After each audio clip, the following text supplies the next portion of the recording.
Assalamualaikum warahmatullahi wabarakatuh. Apa kabar anak-anakku sekalian? Mudah-mudahan kalian sehat selalu dan selalu dalam lindungan Allah Subhanahu wa taala. Wabil khususnya untuk kelas 3, kelas 3A, 3B maupun 3C. Mudah-mudahan kalian semua dalam keadaan sehat walafiat serta dalam lindungan Allah Subhanahu wa taala. Apabila ada keluarga kita, saudara kita, teman kita yang sedang sakit, mari kita doakan mudah-mudahan segala penyakitnya diangkat oleh Allah Subhanahu wa taala sehingga bisa beraktivitas seperti semula. Baik, untuk hari ini Pak Ubay akan menyampaikan pelajaran akidah akhlak yang ada di buku paket. Kalian buka buku paketnya halaman 141 ya. 141 di buku paket akidah akhlak pelajaran 11. Baik, kalau sudah dibuka kalian simak baik-baik. Mudah-mudahan kalian bisa memahaminya ya. Sebelum kita memasuki pelajaran atau sebelum kita membahas pelajaran ini, marilah kita berdoa terlebih dahulu agar belajar kita hari ini bermanfaat buat kita semuanya, baik di dunia maupun di akhirat kelak. Amin ya Allah ya rabbal alamin.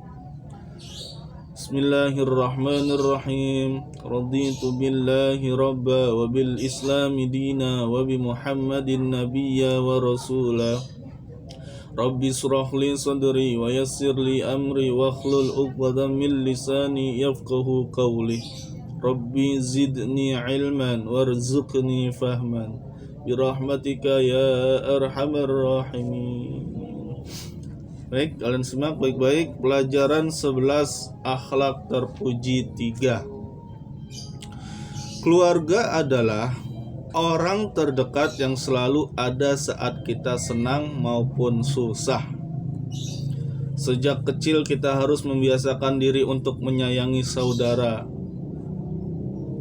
dan handai tolan lainnya, karena dengan begitu akan tercipta kehidupan yang damai dan harmonis. Di antara mereka yang harus kita sayangi adalah adik dan kakak ya, serta kedua orang tua kita.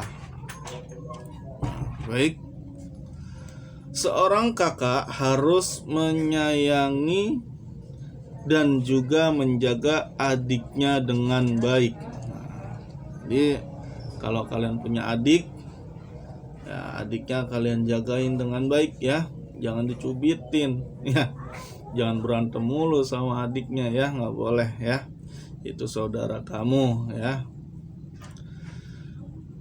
Dia harus bisa merawat dan mengajari adiknya dengan sabar dan penuh perhatian. Nah, kalau adiknya udah sekolah atau mau belajar, kakaknya harus bisa membantu ya, harus bisa ngajarin adiknya dengan baik. Kalau salah dibenerin, jangan dicubit ya. Ya, harus sabar ya dan penuh perhatian. Sebagai seorang adik juga harus mendengarkan dan menuruti nasihat dari kakaknya. Nah, kalau kamu punya kakak, kalau dinasihatin sama kakaknya, dengerin ya, jangan dilawan ya. Didengerin ya, nasihat-nasihat dari kakak. Jangan dilawan, ntar yang ada berantem kamu. Apakah kalian sudah menerapkan hidup saling menyayangi antar saudara yang ada di rumah? Nah, mudah-mudahan sudah ya. Perbuatan apa yang sudah kalian lakukan untuk mereka ya. Intinya kalian harus sayang sama keluarga kalian, terutama kepada kedua orang tua, kepada adik dan kakak, kepada teman, semua keluarga yang ada di keluarga kalian, serta kepada tetangga, kepada teman. Kita harus bisa saling menyayangi Dan adapun jika ada perbedaan, kita harus saling menghargai, karena kita hidup di negara kesatuan Republik Indonesia. Harus bersatu walaupun beda suku, beda agama, beda pendapat, kita harus saling menghargai dan saling menghormati. Itulah salah satu akhlak terpuji. Baik, lanjut ke halaman 143. Apakah kalian di rumah mempunyai kakak atau adik? Ya, yang punya kakak, yang punya adik, tinggal dijawab. Bagaimana perasaanmu terhadap kakak atau adikmu?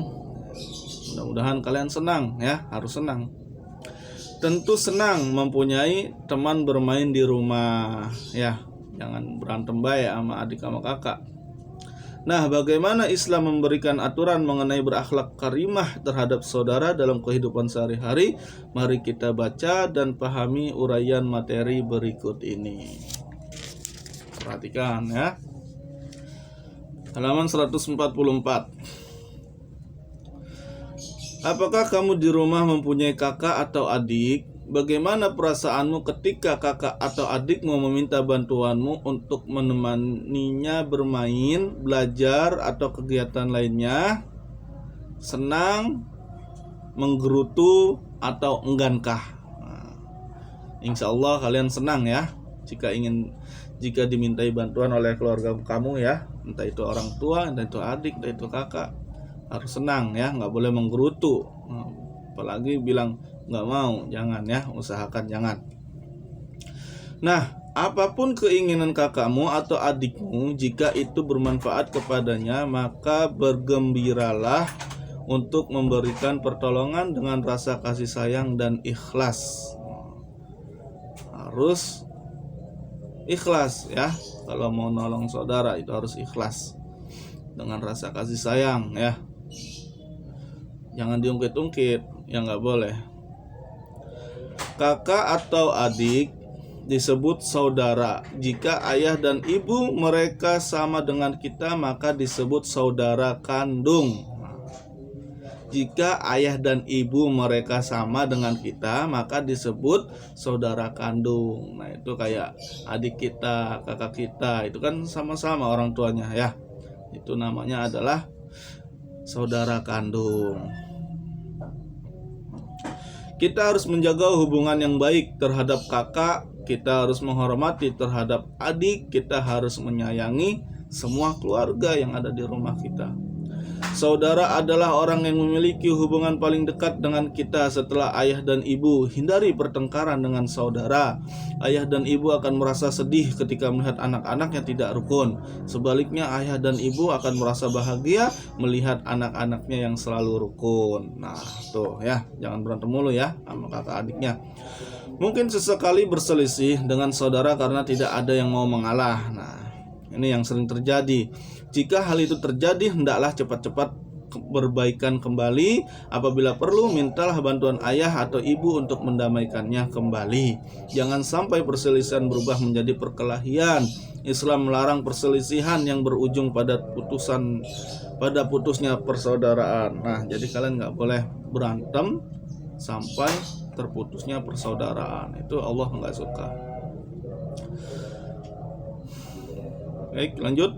Untuk itu jagalah keharmonisan rumah dengan saling menyayangi di antara saudara. Setiap hari kita bertemu dengan saudara, kita tinggal satu rumah dengan saudara, kita makan, minum, dan tidur bersama dengan saudara. Jika ayah atau ibu telah tiada, saudara adalah keluarga terdekat kita. Oleh sebab itu, kita harus beradab Islami dengan saudara. Adapun adab-adab Islami terhadap saudara dalam kehidupan sehari-hari diantaranya adalah: 1. Selalu hidup rukun dengan saudara. 2. Segera saling meminta maaf jika terjadi pertengkaran. 3. Saling menjaga, menghormati, dan menyayangi. 4. Segera memberikan bantuan atau pertolongan jika ada masalah. Yang kelima, saling mengingatkan untuk berbuat baik kepada kedua orang tua. Betapa mulianya akhlak seorang muslim jika mampu membuat saudaranya merasa senang dan nyaman. Ia senantiasa lebih mementingkan kebutuhan saudaranya dibandingkan dengan kebutuhan dirinya sendiri. Itulah akhlak yang sangat luhur. Sudahkah kita berbuat demikian? Insya Allah sudah ya. Kalau belum, ayo kita belajar bersama-sama. Nah, apabila salah seorang saudara muslim sama muslim, adik, kakak, atau teman, atau yang lainnya datang mengadukan keperluannya kepadamu, bergembiralah atas kedatangannya. Sadarilah bahwa ia lebih mengutamakanmu daripada yang lain. Untuk memenuhi keperluannya, berilah pertolongan kepadanya, jangan sampai engkau tidak membantunya. Selagi engkau mempunyai kemampuan, berilah bantuan menurut kemampuan kita ya. Jadi kalau ada saudara kita yang datang kepada kita, kita harus bahagia, kita harus senang karena kita masih dibutuhkan oleh saudara kita. Nah, kita juga harus bisa membantu ya. Ya, seenggaknya kita bantu dengan doa, kalau nggak bisa bantu dengan apa-apa ya. Semampu kita aja lah ya. Ya, baik. Di sini di bawah ada tugas. Nah, ini kalian checklist aja ya. Nah, yang B sekarang. Rukun dengan saudara. Ada berapa kakakmu? Ada berapa adikmu? Kakak dan adik adalah saudara kita. Setiap hari kita bertemu, baik ketika sholat, bermain, belajar, makan, tidur, dan lain sebagainya. Ayah dan ibu membesarkan kita dan saudara dengan penuh keikhlasan dan keharmonisan. Untuk itu kita harus menjaga kerukunan dan keharmonisan di rumah bersama saudara. Rukun dengan saudara harus dilakukan dalam kegiatan sehari-hari. Misalnya ketika sedang belajar, satu sama lainnya tidak boleh saling mengganggu. Apabila memiliki makanan, kita harus mau saling berbagi, nggak boleh pelit. Demikian pula ketika bermain, tidak boleh saling berebut. Nah, jangan rebutan mainan, rebutan remote biasanya ya, rebutan handphone. Semuanya harus saling menyayangi dan menghargai sesama saudara. Nah, berikut kisah-kisah orang soleh terdahulu yang senantiasa memperhatikan kepentingan saudaranya ya. Sini ada kisah Hakim bin Hizam ya, berkata, jika aku memasuki waktu pagi dan di pintu depan rumahku tidak ada seorang pun membutuhkan sesuatu dariku, maka aku menyadari bahwasannya hal itu merupakan musibah yang aku meminta pahala kepada Allah. Nah, ini kalian baca saja ya, dari nomor 1 sampai nomor 4 ini ya, kalian baca nih. Nah, beliau juga berwasiat mengenai 5 perkara, yaitu jika kalian dizolimi, janganlah kalian membalas berbuat zalim. Nah, kalau kalian dicubit, jangan ngebalas cubit ya, nggak boleh ya. Kalau kalian dizolimi, dikata-katain lah apalah, udah ya, sabar ya, kita harus sabar. Biarin orang-orang menzolimi kita, yang penting kita tidak membalasnya ya. Jika kalian dipuji, janganlah berbangga diri. Nah, ada yang memuji kita, kita bolehlah bangga ya, tapi jangan terlalu berlebihan ya. Jika kalian dicela, janganlah kalian merasa terhina. Jika kalian dipancing untuk marah, janganlah kalian marah. Jika mereka mengkhianati kalian, janganlah kalian balas mengkhianati mereka. Nah, dari beberapa kisah tersebut, semoga kita mampu mengambil keteladanannya untuk diterapkan dan dibiasakan dalam kehidupan kita sehari-hari. Ya, insya Allah ya, kita belajar bersama-sama untuk memperbaiki diri, untuk berbuat baik, untuk saling sayang menyayangi kepada keluarga kita, adik kita, kakak kita, kedua orang tua kita. Ayo mulai sekarang kita berubah ya, agar bisa lebih baik lagi daripada sebelumnya. Nah, ada satu hal lain yang penting untuk kita perhatikan, ya ini ketika saudara sedang sakit. Kita berdoa untuk dengan membaca doa. Nih, di sini ada doa ketika kita hendak menjenguk teman kita, saudara kita yang sakit ya. Di sini ada doanya. Bismillahirrahmanirrahim. Allahumma rabban nasi adhibil ba'sa ishfi anta syafi la shifaa illa shifauka shifaan la yughadiru saqama. Yang artinya, wahai Tuhan segala manusia, hilangkanlah penyakitnya, sembuhkanlah ia, hanya Engkaulah yang dapat menyembuhkannya. Tidak ada kesembuhan melainkan kesembuhan darimu, kesembuhan yang tidak meninggalkan sakit lagi. Nah, itu ya, kalau mau jenguk orang sakit, itu doanya ya, pendek. Baik. Nah, di sini ada cerita ya, halaman 148 nih ada cerita. Di sini juga ada rangkuman. Ada kata-kata mutiara hikmah. Man kasura ihsanuhu kasura ikhwanuhu. Barang siapa yang banyak perbuatan baiknya, banyak pula saudaranya. Ya, insya Allah. Nah, itu kalian baca saja. Nah, di sini halaman 150 ada kolom-kolom nih ya. Kalian checklist aja yang menurut kalian di kolom ini perilaku yang terpuji. Nah, untuk yang selain tidak berperilaku terpuji, kalian silang saja ya. Ya, ini ada tugas bagian A dan bagian B-nya saja kalian kerjakan ya. Mungkin ini saja yang bisa Bapak sampaikan.